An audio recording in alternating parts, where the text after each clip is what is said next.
put this in here for a little example simply because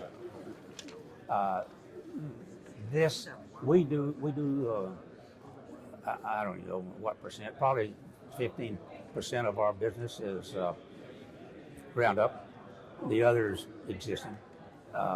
And we constantly are trying to rediscover the value in the car wash. This particular car wash, and you can see the old ugly duckling here, that was before, of course, and then see what it looks like after. That happens to be in Hurst. Not that it matters, it could be in, we're doing one in Pittsburgh, Carolina, about 6 or 7 nationwide, not in Texas. We do more in Texas because I'm in Texas, but it doesn't have to be where you are. This car wash was in foreclosure. You never see that. Car washes just don't go into foreclosure. But again, why? What's the reason? Well, this is where 183 ties into Loop 820, and they'd shut the highway down for about 3 years. And this wash happened to be right below it. It's killed him. Lost it. He lost his business. Bank had it. Now, how do we finance something like that? That's a problem because lenders, and we do SBA, we do conventional. By far, and I'll give every one of my borrowers an option. 90% or so take SBA. Better deal for most people. You get less money down, interest rates no more expensive by and large, and it's a much longer period of time.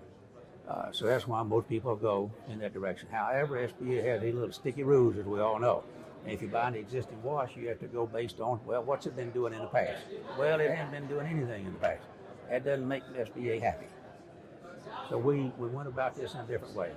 We're not financing a existing wash. We're financing a project that land value. And the land value was $1 million. We knew that, plus probably. Then we had a local distributor that you all will know, that we had him to go out, look at it.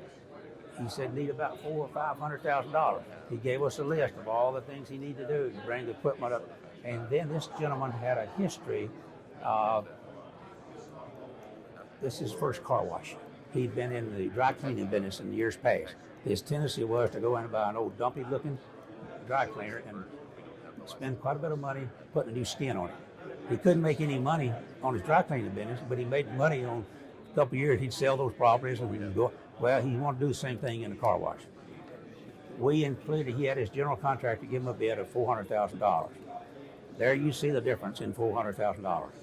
So we included the $400,000 for the remodeling, $500,000 for the equipment, $1 million for the land, $1.9 million total price. In this case, it had to be 20% down because he was new to the business. That's a challenge sometimes for us because he was new to the business. Our lenders do not object to doing these kind of things with an experienced car wash person. They're reluctant if you don't have the experience. They're more reluctant to let you do a ground up. They think a turnaround is more difficult to do. I probably agree with them.